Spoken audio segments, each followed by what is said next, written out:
So with that, Professor Yunus, very warm welcome. And you said that you were going to just make a few opening remarks about, indeed, what is on your mind, if not on your desk. Well, thank you for inviting me. That's what I wanted to say. I have come to London with many incarnations. I was remembering my first incarnation as a Boy Scout way back in 1955, just returning from 8th World Jamboree held in Canada. So I was interviewed by BBC about my experience in Bangla program. So I earned 2 guinea for that, so I still remember. It's a tremendous source of enjoyment that I earned 2 guinea in London. Since then, I have been here for many reasons. So one of them, as you mentioned, microcredit is issue. And then on youth movement, on social business, on creating a new world of 3 zeros, zero net carbon emission, zero wealth concentration, zero unemployment, and kind of pushing the idea every time that we have become part of a wrong civilization. We created a wrong civilization and just self-destructive civilization. We have no scapegoat in this civilization. We can, if you want to save ourselves as a human race, only way left to us is to create a new civilization, abandoning the present civilization. A civilization which will be characterized by 3 zeros. Zero net carbon emission, zero wealth concentration, zero unemployment. That's what I was doing and enjoying it, finding many, many people who would like to listen, argue, and get involved. It's an action thing. It's not just academic discussions and leave it at that. So I was very happy with that. But then new incarnation comes. I have to head a government. Absolutely unheard of. I never thought about it. And I got into it. So today I came in that incarnation. But all right, I'll be free, I guess I'll be free to talk about other things too. Thank you. I'll stop here. Thank you. Thank you. So I think you are meeting the King Charles on your, if you like, previous incarnation to do with the environment and microfinance, and you've met elements of the British government to do with your current role, which, as I said, we're going to start with, even though it is less, it brings us to the nitty-gritty of running a country, and we can go back to perhaps to some of the other themes and questions. But let me start with this question of the elections, which is controversial. You've said now a few days ago, okay, the next democratic elections are going to be in early April, but there's still a lot of controversy. The army and some politicians would like them by the end of this year. I believe you've banned the Awami League, the party of Sheikh Hasina, from contesting those elections, but it's one of the big parties. So already a big chorus of people saying these elections are not going to be free and fair. What do you say to that? Well, I keep saying that we will have the most beautiful election we ever had in our history. And the time is right. People are ready. When you have an election after many, many years, after 17 years, you are having the first time a real election. Excitement in the country that we will really go and cast our vote. In this meantime, with the 17 years, imagine all the young people who are coming to that voting age. They are piling up. They never had the opportunity to cast their first vote yet. So excitement of these young people that I will decide who do I vote for. These boys, girls who waited and waited and waited. Their voice never counted like many other, the rest of the nation. So that excitement we want to use and create what we call a new Bangladesh. It's not just voting for routine, voting for electing a new government. is voting to create a new Bangladesh. What is this all about? That's the promise we made as we were given the responsibility to make sure the ideals and the dreams of all the young people who gave their blood just the other day before we took the responsibility. We honored their wishes, we honored their dream. We want to say goodbye to the old Bangladesh and create a new Bangladesh. So we defined that new Bangladesh by three things. One is reform. We don't want to go back to the institutions who created this. So we want to reform all the institutions we have in the country. So we created commissions for each institutions to study and give us recommendations, what fundamental changes in all those things. So we had a series of those commissions.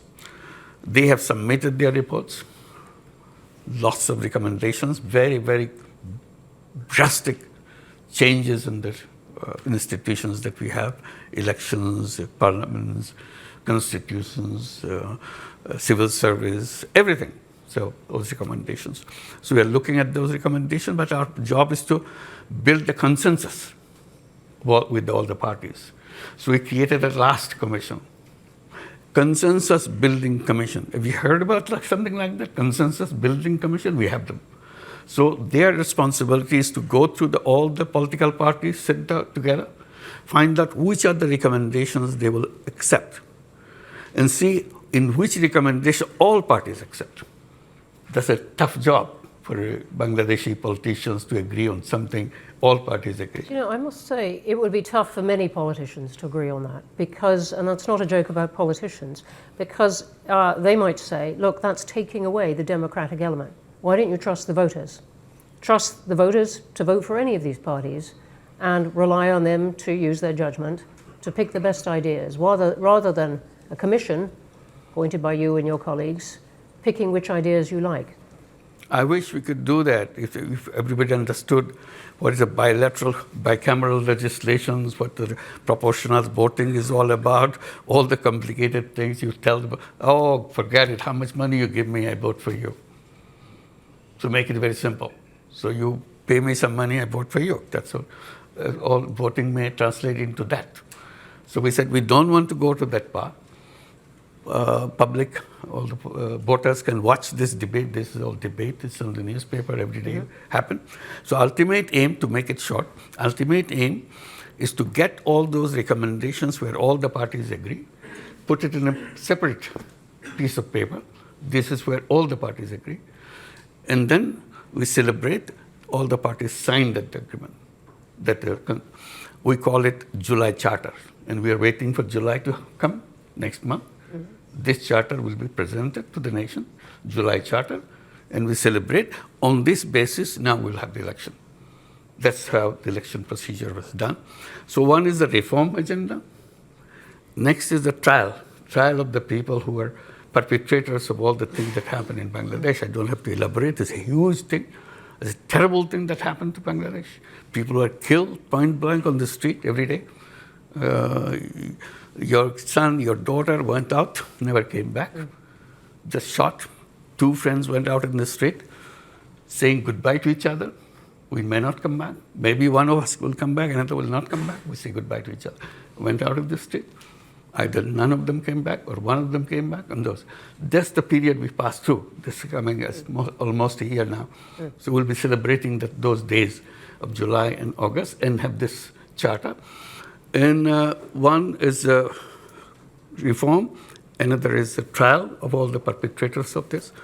People disappeared every day, and nobody knew where they disappeared. Where did they end up their life? And horrible stories after stories. These are all documented now. So we have to find out why it happened, who did it, under whose orders. So we have to try them. So this is another agenda for us. Number 3 is the election. So we are talking about the election. So these 3 is our responsibility. So I'll come on to the trials of people involved in a moment, but I just want to stay for just one moment on this question of the Charter, because critics of what you're doing would say, look, you're ruling out lots of political parties, anyone who doesn't agree with this Charter for example, the Awami League. So you're not really giving people a choice, that this is not a democratic process. This is a very nice, wrapped up in lots of words about consensus. This is an authoritarian step for Bangladesh to take. Yeah. Well, there's a debate about that too. I mean, the debate is Awami League a political party? If they can kill young people on the street just like that, make people disappear just like that, steal money just like that, would you still call it a political party? So that's a debate. This is not a judgment. The issue came on the 5th of August. The former Prime Minister fled the country. So people were celebrating in the whole country. Finally, we are free. So we thought this ends on the 5th of August after departure of former Prime Minister. For us, chapter is closed. This part is over. Now it's a country without them. But those who fled, for them it didn't end. They continued the same thing, in absentia, doing it from another country, exciting people. They're fighting on the street. This is the 10th month now. None of that party has ever expressed this remorse. Sorry, our fault, somebody's ordered, somebody got killed. I'm not responsible for it. I feel terrible that I have to be part of that. None of them. So we are for them it continues. So for us it is ended. So we don't feel safe there on the street demonstrating. They're threatening the people who are already the leaders of this uprising. So safety of the country, safety of the politics of the country, the nation has decided that for the time being, the activities of Awami League will be suspended for the time being. That's all we have done. We have not banned Awami League, we have not done anything. Until the trial is over, that's all. The trial of those people? All the people who were found guilty. So let me ask you then about that. Sheikh Hasina is obviously under the care of India, now in a secure house there, which she fled to. We'll come on to relations with India as a result. But if I said to you, why not leave the question of the trial to the next elected government? What would you say? Why is this interim government going to deal with it? I didn't decide it. We are given this task by the people who invited us to take the responsibility, 3 tasks. And we've accepted those 3 tasks. We are just going through that. Let me just ask you one other thing on this particular period. I'm looking over at some of the media, but there have been a lot of reports of a clampdown on media in Bangladesh over this period. What is your response to? It's false. It's not true. Not true. They never had so much freedom in their life. They can say anything they want. Yeah, we may hear some of that later. I know. Yeah. Let me come on to other questions about the economy, which is the role of anyone who takes on a job as you have done, and suddenly dealing with the economy of your country at a particularly difficult time. What has been the impact of the upheaval in tariffs that the world is going through? Well, this is a very tough job for us. While the world is going through all these problems, we are going through another set of problems. We are at the 0 level of our economy, or a negative level of our economy. Not only 0. 0 is still, you have positive thing that you can move. We have huge bills to pay because all the mega projects previous government took, so that they can make lots of money out of that, cut from those things. Now they are maturing to be paid. We don't have any money. All the resources from the banks, from the other sources, non-banking sources. In total, we estimate, given to our white paper, $234 billion taken away from the country, and documented in which way, and so on and so forth. So that's where we are. Resources gone. We start from obligations to payment. It's a negative. Our foreign exchange reserve at the bottom because it's empty. Banking system collapsed completely because the banking system is very easy to transfer the money, very simple procedure. Under threat, the whole board resigns, you put a new board of your choice and start issuing loans to your friends with the understanding this is a gift you get. You never have to pay back. There's no collateral, nothing. So this is the banking system we inherited. So we have to restore the banking system in some way.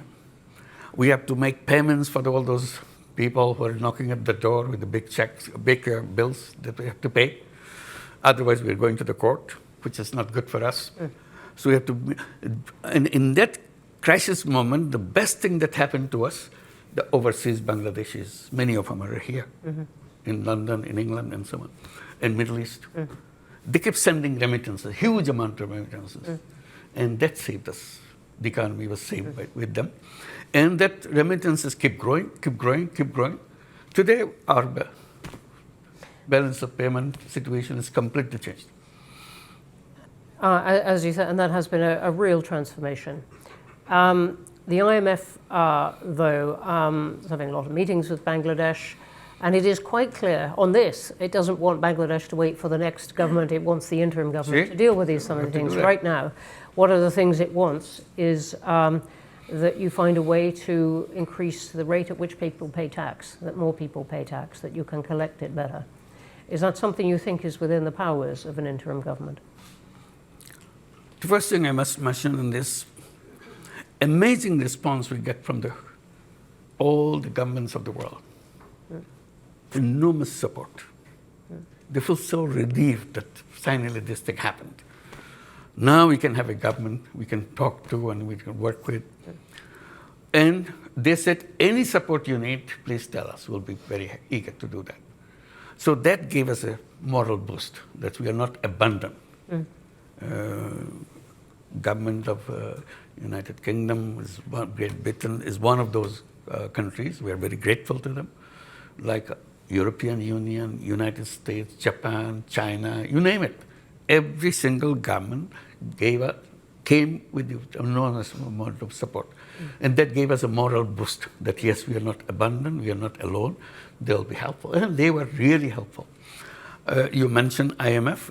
Yes, IMF also helpful. World Bank is helpful. All the international agencies. Not everyone uses those adjectives, so I'm telling you it's a very concrete thing. Yes. The one that IMF came into the picture because the last debate that we had for the final release of the fund, the IMF was controlling and they agreed to give us, that you have to open your foreign exchange rate.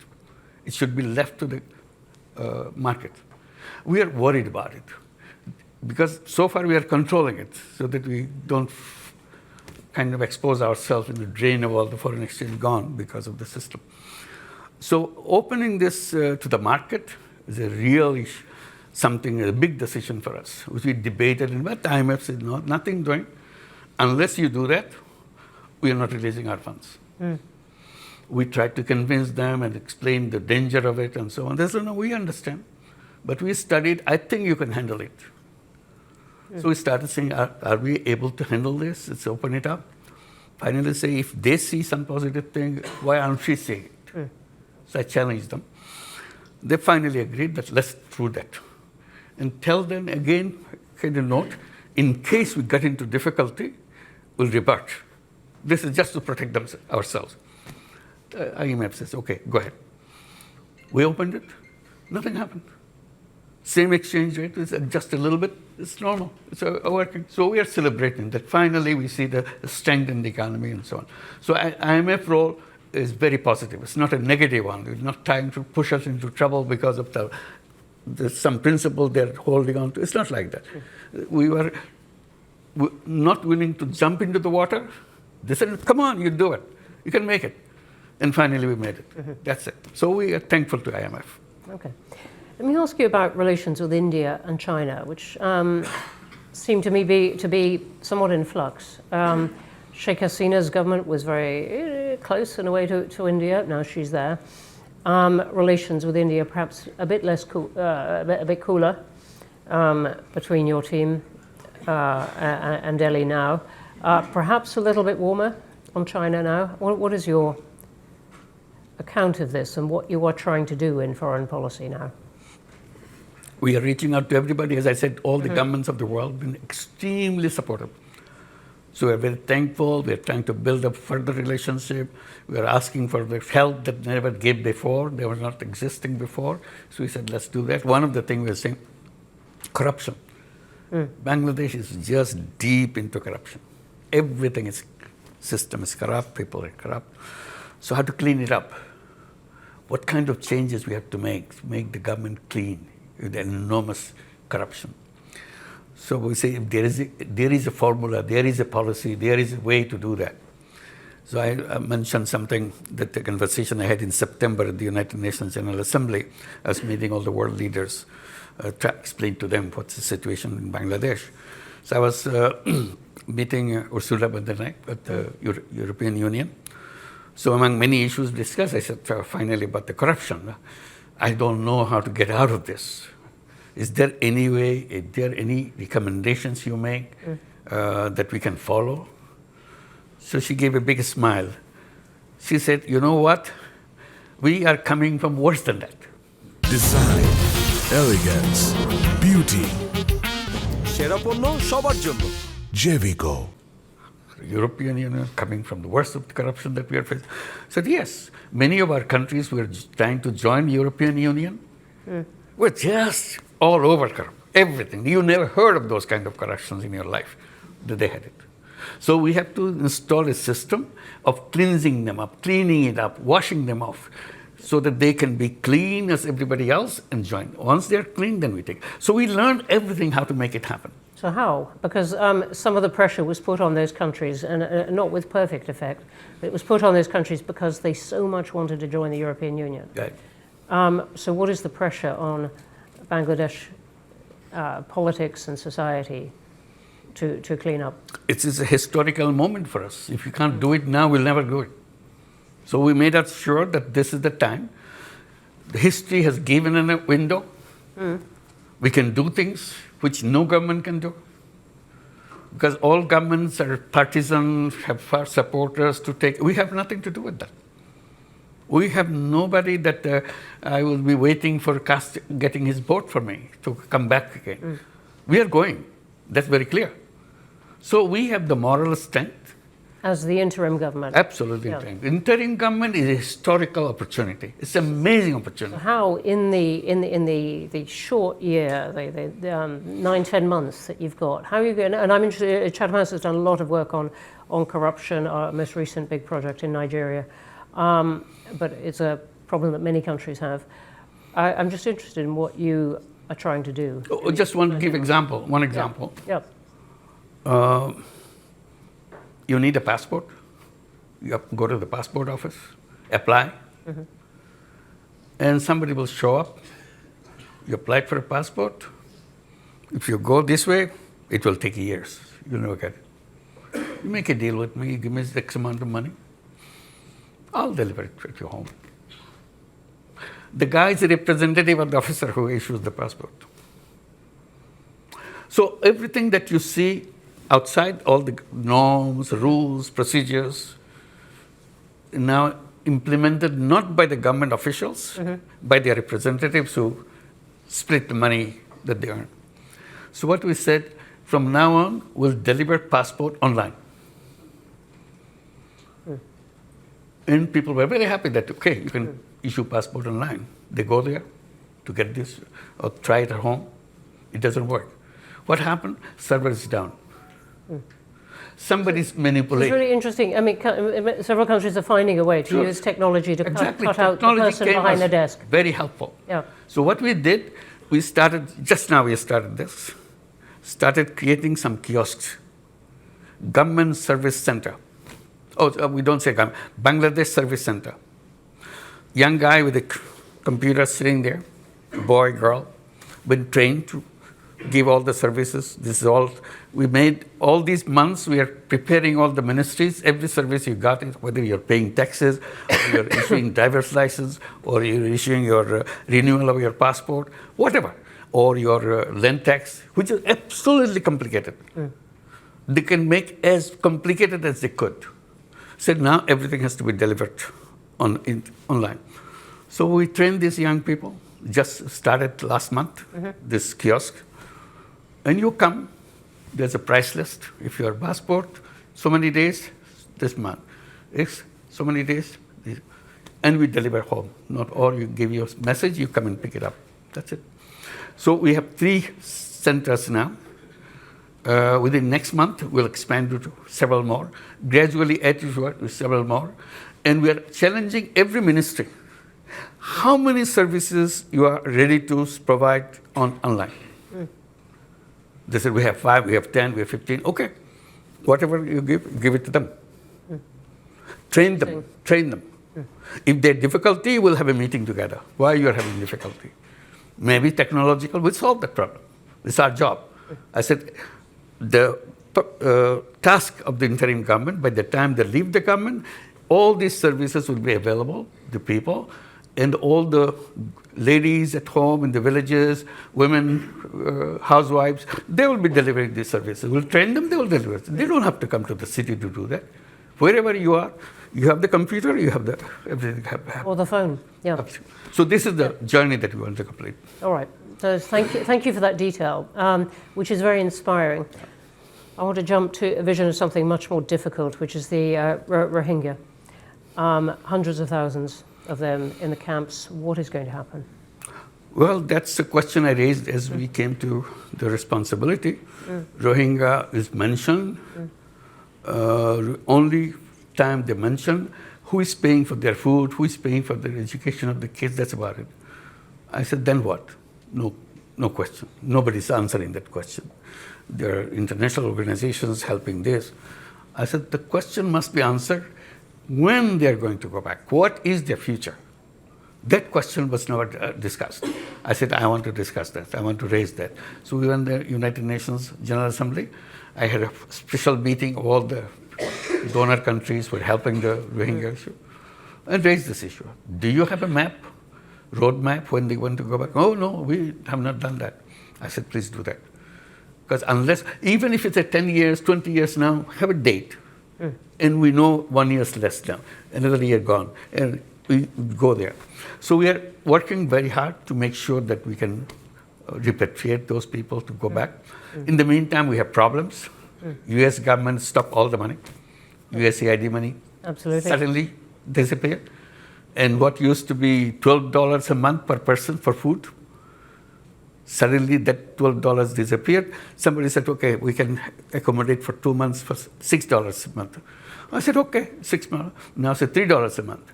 What do you do with the $3 a month for whole food for a family, for a person or something? So we're going through that process now. So organizing, again, going back to the world community, said, look, you asked us to host them. We are hosting them. But responsibility of maintaining them, you took yourself. So please don't create a problem. Who are you talking to in that? Who do you really have in your sights that you would like help from? There's a whole group of countries who are with us, who are connected with the Rohingya thing. We have meetings with them. Is the UK one of those? Of course, it's a very important one. Not only one of those. The UK is a very important supporter of the whole thing, even now, in this crisis period.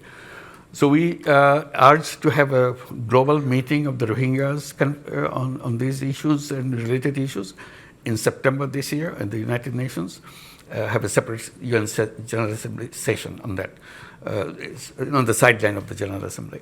Have that and discuss all these issues. This is one. In the meantime, political changes happening in Myanmar. Rakhine State is taken over by Arakan Army, which is all the hub of the Rohingya population. They have a new push of the Rohingyas pushing into Bangladesh. We started with 1.2 million Rohingyas. Now it's another 200,000 coming in from the other side because of the things are happening on the other side. So increase. And the most dangerous thing that I felt, and I started raising that, I said, when they came, Rohingyas came to Bangladesh, they came with their kids. They didn't leave their kids. Some of the 2-month-old, some of the 2 years old, some of the 5 years old. I said, 7 years are gone. The 5-year-old became 12-year-old, and so on. And each year, there are 35,000 children are born. So they are growing up too. So we have a whole new young generation coming up. And they have no hope. They don't know who they are, what they are supposed to be doing.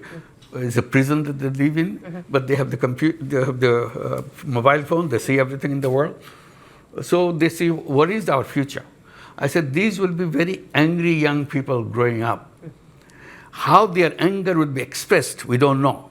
Whichever way it will be expressed, it will be a big explosion, I can assure you right now. Please help us so that before that explosion point comes, we can take care of them, they're happy with their life, they're as creative, as talented, any of our kids. They are no different.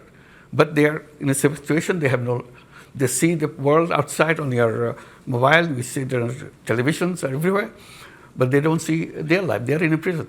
And why they are in prison? They have stories to listen to their mother, their father. No answer, why do we come back home? And that's a very important question to be answered for them. And your plan is still that eventually they go back home? That's the only way it can be solved. You're not going to integrate them into Bangladesh? It's impossible to do that. It's impossible. Why? It's already the people who live around the camps, very hostile. Very simple reason. You get everything free. And we are struggling to make a life. And then you take our jobs, you take our food, you take away things from us. Why don't you go back to your country? Why are you interfering with our life? Those kind of things. Your children having a fun life, our children, no life. To them it's a fun life because you're sitting there not playing games. It's a fun life. Our children is working hard, but no life. So that will spread. The moment you say that, you promise that they will go back. The government promised that they will go back, and they know that. Now, to say that they will stay with us, who are they? We are having difficulty now. You are putting them into us. No political government, no government will accept that. You've made the point very, very clearly. Let's go to questions. There are going to be a lot of them because there are a lot online, I can see already. Well, a lot of them. Hands up everywhere. Can I take the first opportunity?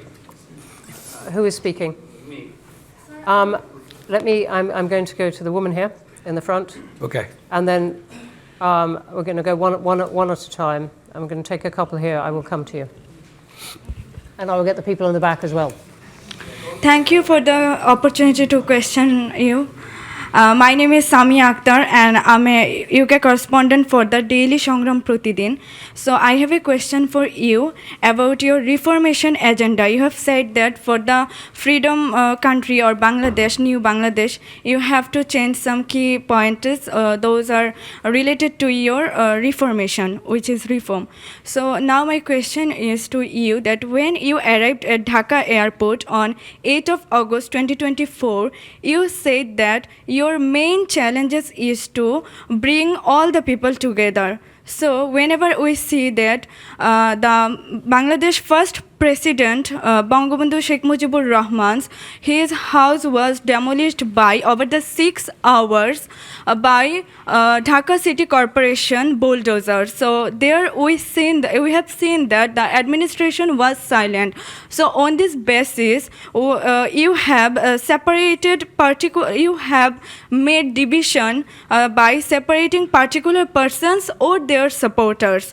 So on this basis, we can say that how you plan for reform Bangladesh or make unity, accept them, and are you an only advisor for the other half, excluding them particular parties or the persons?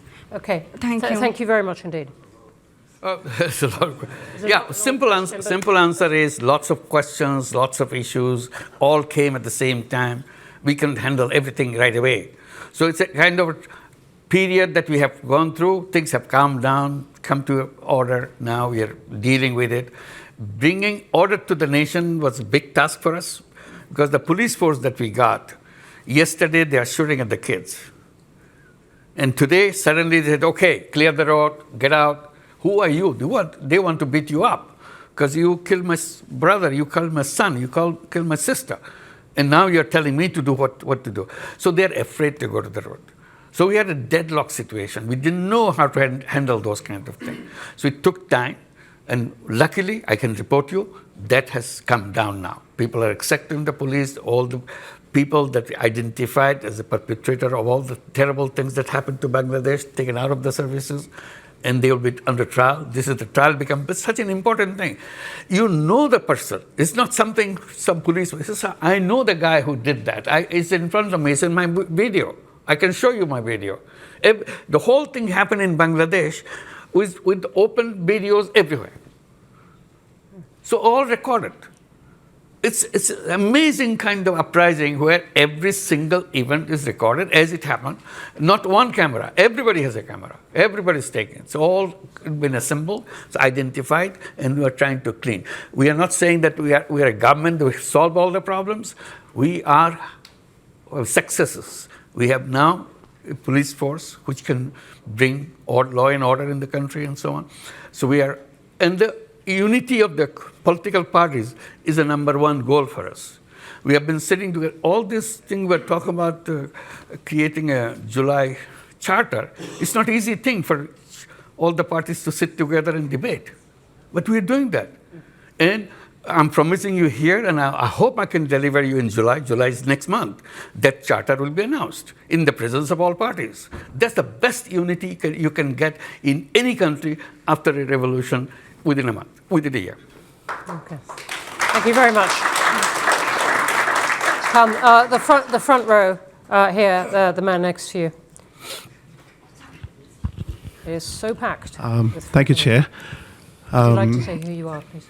My name is Bulbul Hassan. I work for Channelist Television. I've got a very precise question.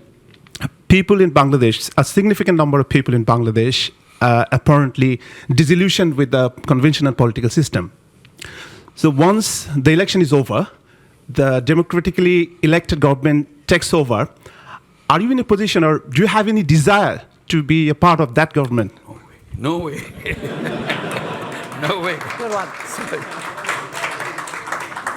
I think none of our cabinet members would like to do that, not only me. So our job is to make sure the transition is managed well and people are happy when we hand over power to the elected government. So we want to make sure election is right. That's a very critical factor for us. If the election is wrong, this thing will never be solved again. Okay. It will be very difficult. Thank you for the question and answer. Right, let me count. Last one in the front row here, and then I'm coming to the back, and over here. We've got good time. Not for everyone, but lots of time. Sorry, it was me. Sorry, no, I'm this chap here. Sorry. Hi, thank you very much for arranging this event. My name is Diwan Mehdi. I'm the Director General of British Bangladesh Chamber of Commerce and Industry. First of all, I would like to say thank you to you for taking the responsibility in a big chaos when the young generation was wanting for a big change. So you showed the courage, and we appreciate your time and patience. We had no other option. Okay. My question is to you. We have seen a very surprising role played by India. They seem to be a democratic country, but when it comes, we talk about Bangladesh, their role is very unclear. In what capacity, if I speak very legally, they are keeping Sheikh Hasina in their country, while there would be a trial going on in our country? And the same question was asked in their parliament. They did not have any clear answer. And I know you are a very well-known person, like internationally. In order to create pressure on India, how you are using your lobby in terms of United Kingdom, in terms of USA and other countries, because this is very surprising in 21st century. If we see a prime minister fled from one country after killing thousands of people, after making injured thousands of students, like number of incidents we have seen there was no internet even. Our friends were there, our family member was there, and someone needs to take the responsibility. And in what capacity India is keeping her? Thank you for the question. As you described, if I had the chance to show the 1 minute video for the entire thing, so whatever somebody captured, you'll understand what it is, how the things happen, how terrible things, how cruel things happen. So it's not the 1 minute. It goes on month after month that happened and came to the peak of this in July. And finally, 5th of August, the government disappeared.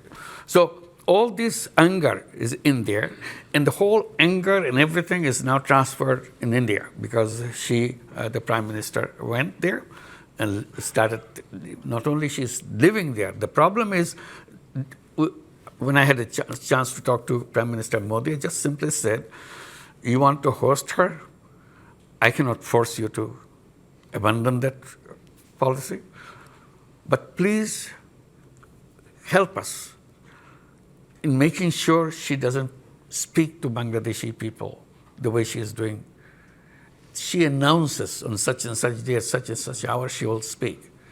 And the whole Bangladesh gets very angry. That why is she speaking? Why is she keeping this whole anger thing inside of us now? And is India doing what you asked? No. Modi's answer, I quote, he said, it's a social media, we cannot control it. What can you say? It's an explosive situation. You can't just walk away by saying it's a social media. So this is what is still going on. May I ask you, I believe in technical terms, Yeah. you've written an informal, an unsigned diplomatic note to India. Yes, we did. Asking for her extradition. Absolutely. And they've noted that it has arrived. But does that mean, in a sense, you're leaving it to the next government? This will continue. I mean, this is. But it is. Now, it is in the not meantime, another stage has come. Yeah. I just want to add.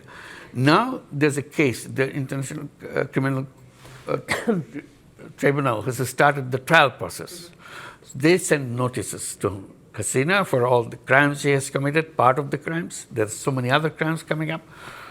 So they have to respond to that notice. This is a legal notice now. So we have to go to the Interpol and all the other things that happen through that. This is the process that we are following. We want it to be very legal, very proper. We don't want to make sure that we do something out of anger or something. We want to build the best of relationship with India. It's our neighbor. We don't want to have any kind of basic problem with them. But somehow things go wrong every time because of all the fake news coming from the Indian press. And many people say it has connections with the policymakers on the top and so on. So this is what makes Bangladesh very jittery, very, very angry. We try to get over this anger, but the whole barrage of things keep happening on the cyberspace. We can't just get away from that.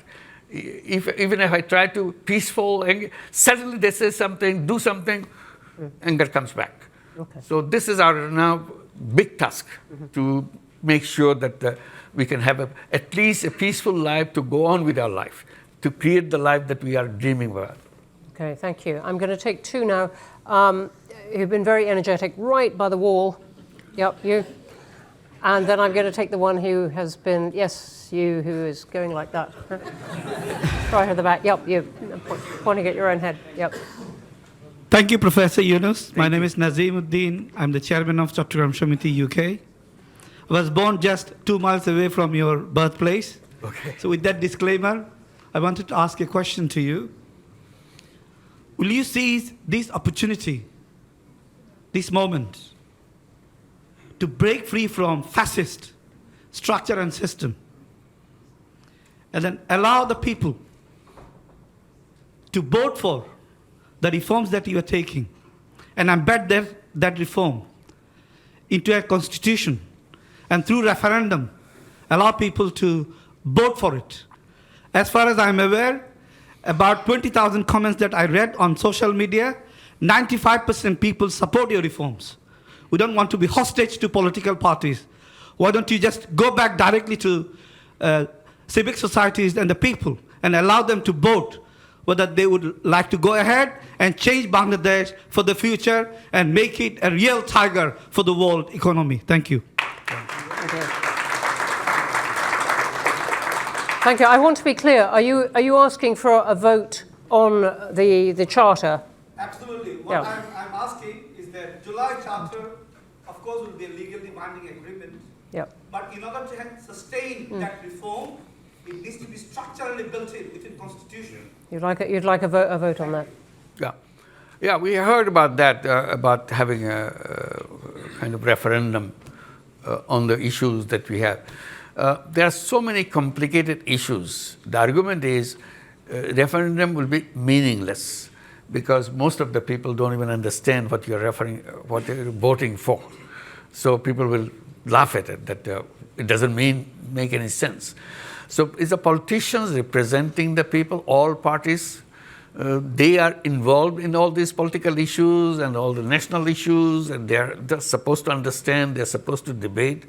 If they have agreed together, all parties, that's what we are focusing on, all parties, then it's more real than giving it to a referendum of all the package. It's a big package. So this is what the path we took.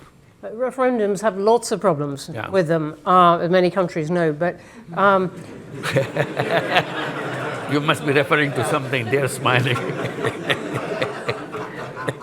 But it would answer the point, the challenge to you, that this charter is in some way not democratic. We can come back to that. Let me come to you who stood up. You've been very energetic. Chief Advisor, welcome to London. Thank you. On behalf of British Bangladeshi community, I'm Councillor Saifuddin Khalid. I'm also a practicing barrister, British Bangladeshi practicing barrister in London. I have two questions for you. How confident are you? Could you possibly have just one? It's very quick two questions. I'm not going to make a statement.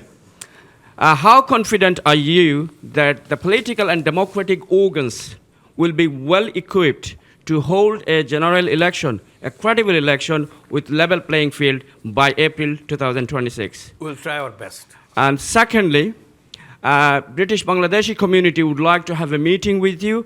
Do you have a plan to meet British Bangladeshi community who are eagerly waiting to meet and have view exchange with you? Thank you, Chief Advisor. Thank you. Thank you very much for inviting. I wish we could, but our program made such a packed program. We're rushing from one to the other. Thank you so much, but definitely we'll try to keep in touch. Thank you. We can take this as part of the meeting. I'm going to the woman in a white shirt there. Sorry, I can't quite see. Yes. Thank you. Hello. Professor, my name is Dr. Zoe Mandage, and I'm very, very interested in Bangladesh and especially the young generation, the generation which stood up for justice.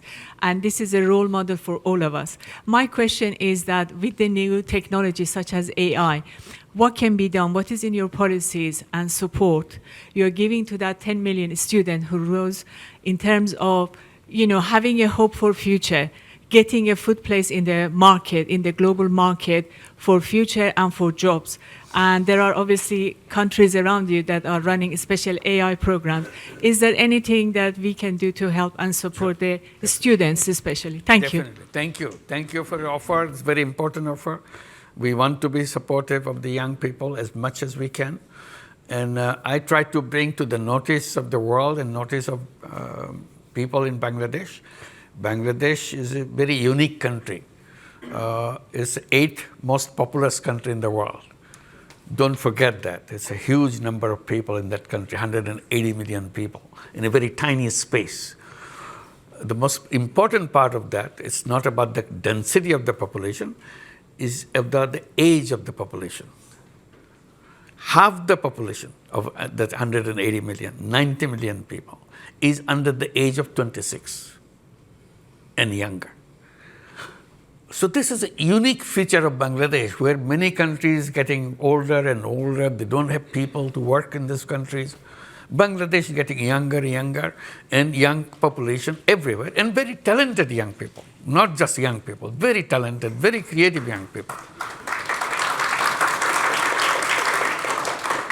I get goosebumps when I think about this. This is more than gold mine. You can do anything in the world with this young population, only if we can run our country right. Because this is needed not for Bangladesh, it's needed for the whole world. I was recently visiting Japan. Amazing thing, requests they're making. Please send your young people to Japan. We want to take as many as you can send. So we signed 2 agreements in this trip to send 100,000 young people to go and work in Japan. And I said, please keep these doors open so that we can continue to bring young people from Bangladesh, boys and girls, not just boys and girls, to come to Japan and do everything that you need to do, because you don't have any population to run your factory, run your businesses, run your buses. Their buses are stopped. They have no driver. Their taxis don't function. There's no driver. Your businesses shut down because there's no people who run the business. Their agriculture stopped, abandoned, because nobody's there. Their machines are there, farmhouse is there, land is there, no people. I said, okay, we will be very happy to help you, to send our young people. They said, only thing you need to do, teach them how to speak Japanese. I said, we'll do that. We'll do that. There's a great So we are a very answer. lucky country. That's what we say. We're a very lucky country to be so resourceful with human beings. Great. No, can I? I'm sorry. I'm going to come here to the front row. There's a storm of people with things to say. Thank you. Give me a chance. Assalamu alaikum, Dr. Mohammad Yunus. First time I met with him in France when Grameen Czech fair. Second time in 2099 when Bangladesh problem is arsenic. Yes. This time Dr. Yunus held one meeting in Paris. This time I was there. Third time I met with him in Spain. This is a wonderful history, but please could you get to the question? Thank you. Today I am, thank you for everybody to arrange this meeting about in Bangladesh situation. But I want one question.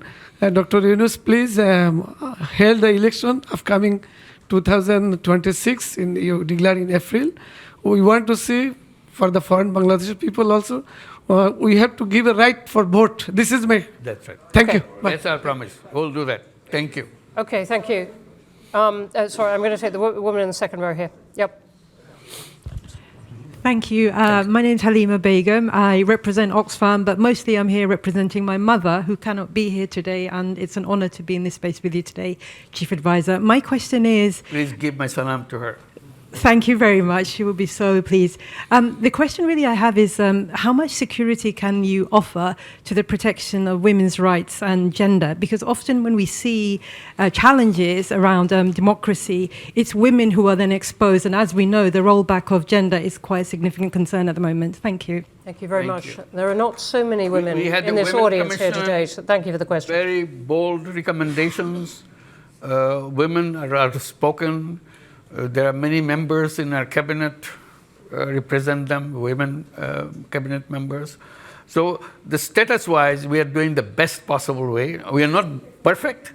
Definitely Bangladesh has lots of difficulties in getting all the rights established in an open and fair way.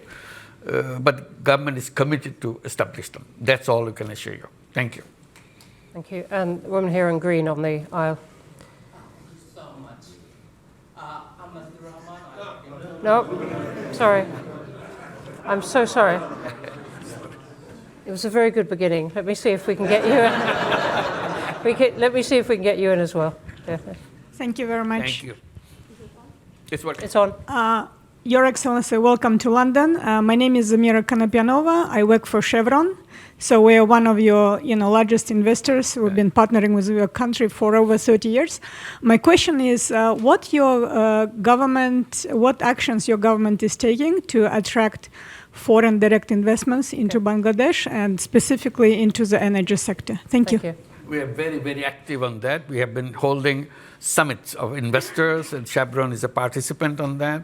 We're inviting many other companies to come and invest. And we are promising them something very important, that you don't have to come and invest here just to sell your things to Bangladesh.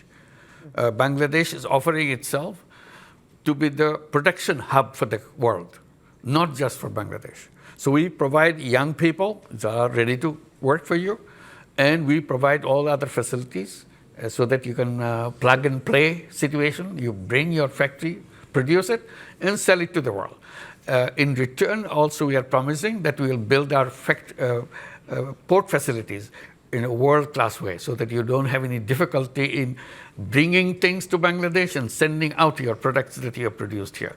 So that's how we are bringing the investors, not only for Bangladesh, we also keep reminding them, you have a big market right here, not just Bangladesh. You can produce to Bangladesh. We have all the communication things we'll fix it up to deliver it to Nepal. Nepal is a country that cannot access to the ocean, so we will give you the access to the ocean, and you produce it, bring things to Nepal, to Bhutan, even the seven sisters in India, where also we open up, so that we all prosper together. This whole region is a potentially very attractive region for productions. So we are inviting all the companies to come and make use of all the facilities that we are creating. Thank you. Thank you. And I'm going to take a couple of questions from online. There are brilliant questions online, particularly about the election process. I think we've covered it as much as we can in the time, but thank you for the questions. Let me take a pair of questions which are on the Bangladeshi community in the UK. One from Anamoy Chowdhury saying, Your Excellency, Bangladeshis living in the UK are sometimes regarded as a disadvantaged community in comparison to others. What advice would you offer to help shape a more prosperous future for them? And then there's one from Katie Domini saying, what would you like the British Bengali community to do to help Bangladesh? Absolutely. This is an opportunity of lifetime. That you are here, you are lucky that you have access to so many knowledge and success and services and resources. Please bring it to make changes happen in Bangladesh. This is the time for Bangladesh to change fundamentally, not just a touch and go kind of thing. It's fundamental changes Bangladesh is waiting. One of the things we're encouraging to build up apps so that you can tell us who is willing to do what kind of facilities, what kind of knowledge, what kind of ideas that you can share with us, so that you can come and help us to build the country that we are all trying to help transform itself in the quickest way possible. The potential is there. Simply connections with the people. Your here is a tremendous resource for us. Here in the USA, in Japan, in many other countries, the Bangladeshi community, very resourceful community, and we'll be very happy to have your support and your work. Thank you.